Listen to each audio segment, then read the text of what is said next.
Hey tout le monde, Alicia, hey, up in here. C'est parti, la vidéo sur Beyoncé que j'aurais dû faire hier, mais au final j'ai été pris par le temps, donc je la fais today.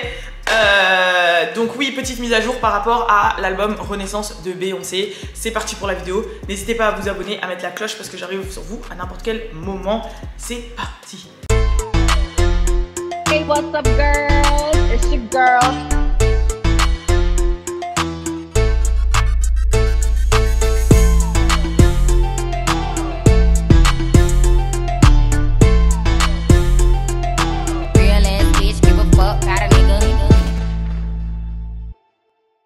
Donc, depuis que le projet Renaissance de Beyoncé est sorti, il y a maintenant bientôt une semaine, bah demain ça va faire une semaine, franchement il a fait grave parler, hein.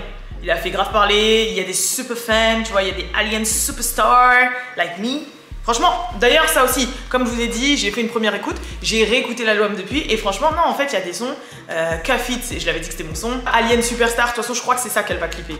Maintenant avec le temps, vu comment il a été grave utilisé, etc., c'est Alien Superstar. En plus il y a un truc qui me fait un peu penser à Sweet Dream dans la... Enfin, je sais pas comment vous expliquer, mais vous vous rappelez de son single Sweet Dream? Il y avait un espèce de... truc comme ça, enfin bref, je sais pas. Il y a, bon, bien évidemment Fake, il y a America Has a Problem. Franchement, j'aime trop ce son, donc voilà. J'avoue, non, c'est bon, ils sont sortis. En fait, vas-y, facile, il y a un son sur deux que j'écoute et que je valide. Mais je pense vraiment par rapport aux tendances qu'il y a eu sur le... Là que je vois un petit peu sur les réseaux sociaux, c'est Alien Superstar qui va... Je pense, vraiment, Alien Superstar. Sinon, qu'est-ce que je voulais dire? Oui, mais son projet a vraiment fait parler. Vraiment. Donc comme je vous ai dit, il y a des gens pour et il y a eu des gens contre. Il y a des gens vraiment qui se sont acharnés, quoi. Donc je vous avais dit déjà la première chose, je vous avais fait la dernière vidéo sur le beef avec Kelis. Là, elle a réglé ça vite. Elle a enlevé Kelis. Elle a enlevé Kelis, elle a dit bon allez là, tu me fais trop d'affaires sur les réseaux, moi j'aime pas être dans les cancans, j'aime pas dans les scandales. Enlever son sample là, voilà, enlever le la, enlever tout ça, enlever son blast dans les crédits, on avance. Voilà, ça a été simple comme bonjour. Donc maintenant la raison pour la... Après je dis ça comme ça mais ça se trouve non, hein. Ça se trouve la raison pour laquelle elle a retiré c'est que justement pour des... raison légale. Je pense aussi peut-être parce qu'elle s'est dit ah ouais ça se fait pas donc pour Kelis j'enlève, ou elle a pu dire en mode bah aussi clairement bon moi j'ai pas envie d'aller dans les soucis, meuf ça va rien changer à mon son, t'es pas contente, j'enlève. J'ai pas aimé ton... Parce que Beyoncé elle peut aussi ne pas avoir aimé que Kelis elle était sur les réseaux tu vois, en train de genre grave faire des problèmes, au lieu de lui passer un coup de fil ou de trouver un moyen de lui dire hey, franchement meuf j'ai pas trop aimé ce que t'as fait etc est-ce que nanana, et ce serait passé en interne. Et j'avoue ça aussi, j'ai un problème avec les gens qui font ça. T'as un problème avec quelqu'un, pourquoi tu parles pas directement à la personne, pourquoi tu parles sur les réseaux sociaux au lieu de t'adresser à la personne, surtout si la personne t'as un lien avec cette personne tu vois. Encore quand c'est des personnes publiques et que tu donnes ton opinion sur une action, sur quelque chose qu'ils ont fait, quelque chose qu'ils ont produit ou quelque chose qu'ils ont... Il n'y a pas de souci. Personnalité exposée quand même, si jamais il y a une action que tu valides pas, tu peux donner ton avis. Tu vois ce que je veux dire? Mais si c'est quelqu'un que tu as pu côtoyer, que tu connais ou que tu as le moyen de parler ou que tu sais un petit peu les règles du game et tout, ben, je comprends pas ce délire de déverser tout son truc sur les réseaux sociaux au lieu de d'abord, je dis bien d'abord, essayer de joindre la personne. Parce qu'il y a certaines fois où tu fais tout pour joindre la personne et la personne elle fait le mort. Gros, si moi une de mes forces c'est d'être exposée pour t'atteindre, je vais faire ça. Je vais t'exposer sur les réseaux pour t'atteindre, tu vois. Mais essaye d'abord de régler ton problème avant. Bref, qu'est-ce que je voulais dire?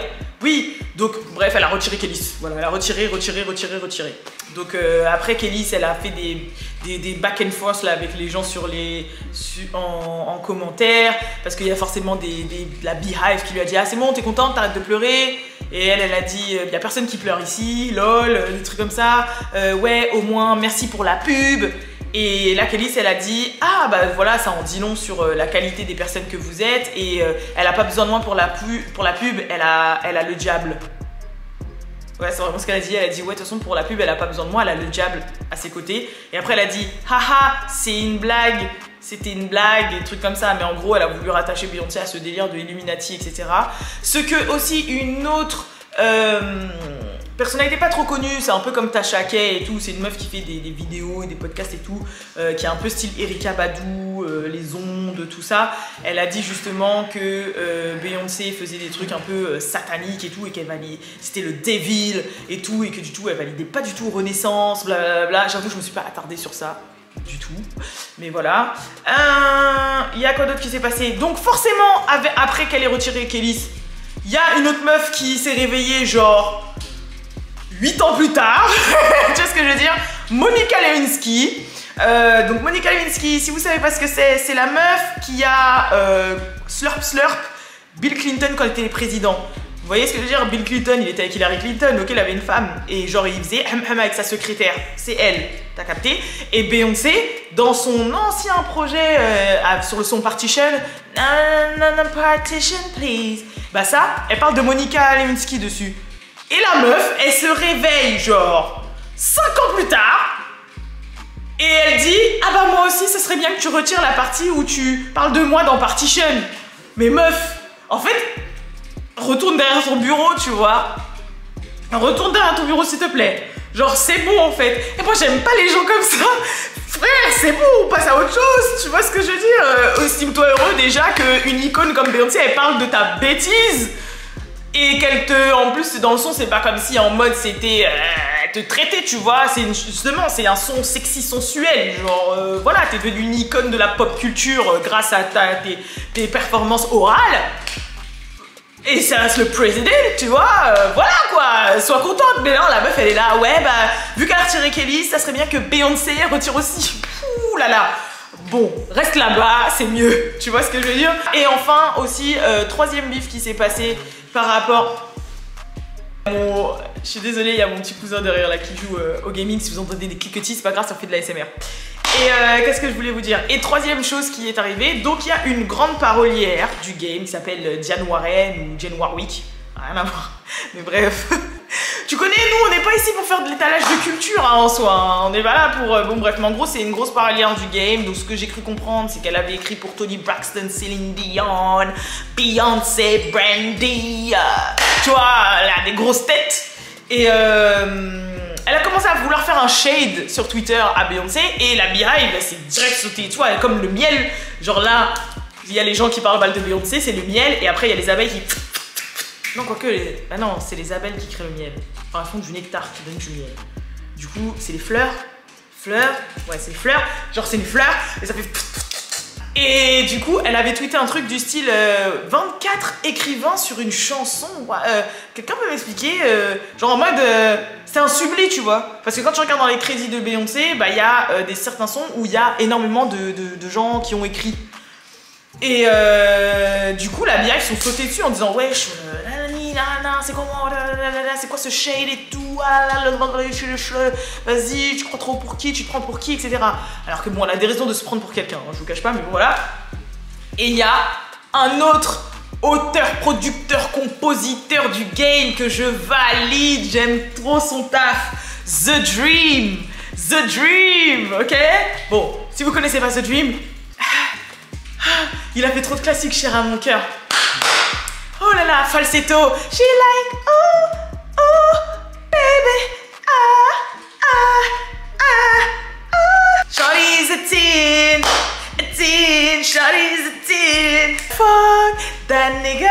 She drop it down to the floor, I'm like, shawty, where she go? She like, fuck that nigga. Et ça, c'est un de mes sons préférés. Oh, j'aime trop ce son. Oh là là là. Shawty drop to the beat like a bird. Shawty, yeah, do it, yeah. Bon bref, il a trop de classiques pour moi. The Dream, c'est... Voilà. Et lui aussi écrit pour énormément d'artistes. Et lui aussi compose, réalise, bref, il fait tout, tu vois. C'est un des goats qu'on voit derrière, mais qui est des fois sur le devant de la scène. Mais qui est surtout derrière, et voilà. Et il a pris la défense de Beyoncé sale, tu vois. Là, franchement, il a pris la défense de Beyoncé très sale. En gros... Ce qu'il a dit, bon pareil, les captures de tweets ils sont dans mon ordinateur, donc je vais vous les mettre là. Mais en gros, il a dit, en fait il la check en mode Black Excellence, histoire, viens que je te remette en place, tu vois. En gros, il lui a dit, alors il faut savoir que dans le temps, nous les Noirs, on n'avait pas énormément d'opportunités. Donc en fait, de par notre culture, on a créé quelque chose qui s'appelle le sample, qui est d'utiliser des musiques déjà existantes pour créer de nouvelles musiques. Et du coup, quand on se sert d'un sample, et bah il faut qu'on crédite toutes les personnes qui ont travaillé sur le sample en question, donc l'ancienne musique. Je vous donne une connerie, c'est comme si moi par exemple j'utilise un son, je sample un son, je sais pas moi, à l'ancienne de Young Money, et bah quand, alors que c'est un sample hein, seulement, c'est un sample, c'est-à-dire c'est l'espèce de un boucle, un truc genre modifié et tout. Quand je vais sortir mon son sur les plateformes, dans les crédits, je serai obligé de mettre tous les artistes de Young Money qui sont sur le son. Du coup, bah ça va vite en fait. Si je prends un son si je prends Bedrock, si je sens Bedrock, frère, j'ai tout le monde là sur le. J'ai Chanel, Nicki Minaj, Drake, Tyga, Gada Gada, Lil Wayne, Lloyd, j'ai tout le monde en fait. Bah, alors qu'ils sont pas en feat avec moi, c'est juste que j'ai samplé Bedrock. Et en gros, lui, il l'a un peu briefé culturellement en disant donc, s'il y a 24 écrivains, c'est pas qu'il y a 24 personnes qui ont écrit la musique, c'est que forcément, comme son son, il est plein de samples, et bah, elle est obligée de créditer les gens qui ont écrit la musique originale, t'as capté? Et du coup, après la meuf elle s'est vite tue en fait, tu vois, parce que déjà c'est un truc de ouf que tu sois une grande dame de l'industrie comme ça et que tu sois pas au courant culturellement de la culture du sample, parce que c'est un truc de ouf quand même. Et en gros elle a dit ah mais c'est bon, y'a pas besoin d'être méchant comme ça, je savais pas besoin de sauter sur moi, d'attraper ma veste. En gros, son tweet c'est un peu ça, tu vois. Et The Dream, on aurait pu penser qu'il allait dire ah non t'inquiète, même pas, il a dit t'inquiète, c'est all good, mais en tout cas sache que voilà, c'est important de pas dire des conneries comme ça parce qu'il y a d'autres jeunes derrière nous et tout qui veulent machin, donc watch your mouth la prochaine fois, tu vois. En gros, il a rajouté une couche en mode contrôle tes émotions ma soeur, parce que là tu vas commencer à nous énerver là, tu vois. Et voilà, mais c'est vrai que son projet il a fait énormément parler.